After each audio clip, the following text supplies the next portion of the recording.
Je suis Justin Itoa, directeur général de Conforce et directeur gérant associé de Upper Group. J'interviens sur le thème de l'importance justement pour la bonne planification d'une carrière professionnelle. En résumé, ce que je dirais, c'est que sur ce thème, il y a 4 points essentiels. Le premier point, c'est celui de se définir des objectifs. Parce que lorsqu'on veut faire quelque chose, on doit d'abord savoir où est-ce qu'on veut aller, du moins ce qu'on veut faire.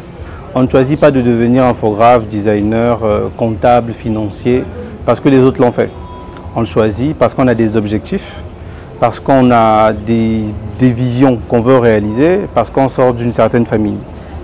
J'aime pour autant dire à mes collègues et mes collaborateurs que ce n'est pas parce que X est directeur que moi également je vais être directeur. D'ailleurs, même il n'y a aucune école, aucun centre de formation ne forme les gens pour devenir directeur. Parce que justement, être directeur, c'est apprendre beaucoup de choses. C'est être capable de gérer plusieurs choses à la fois, être capable de prendre des décisions qui sont les plus complexes pendant que les autres doivent se gratter la tête. Le deuxième point essentiel, c'est la recherche de compétences. Une fois qu'on a défini ce qu'on veut faire en fonction de ses objectifs, de sa vision, il faut avoir les compétences nécessaires pour pouvoir être capable de réaliser les objectifs que nous sommes fixés au préalable. Et le troisième point, c'est justement le point sur la recherche d'opportunités. Beaucoup de personnes, beaucoup de jeunes comme moi d'ailleurs, pensent que les opportunités viendront à nous si on ne va pas les chercher.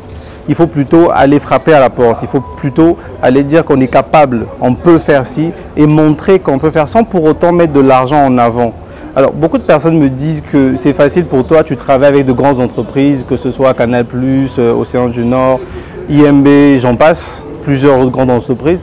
Mais ce qu'ils oublient, c'est qu'on est allé d'abord rechercher. On a montré de quoi on était capable. Et ça a été faisable parce qu'on a respecté les 2 points que j'ai cités au préalable. Donc, se définir un objectif, chercher les compétences, ensuite aller frapper. Parce qu'aujourd'hui, si je veux devenir milliardaire, ma stratégie à moi, c'est d'abord me dire combien de milliards je veux avoir dans mon compte. Ensuite, je vais réfléchir à ce que je dois vendre. Une personne qui veut devenir milliardaire ne vendra pas des Siki, ne vendra pas des yaourts. Parce que je vous laisse calculer le nombre de yaourts qu'il doit vendre pour atteindre 1 milliard.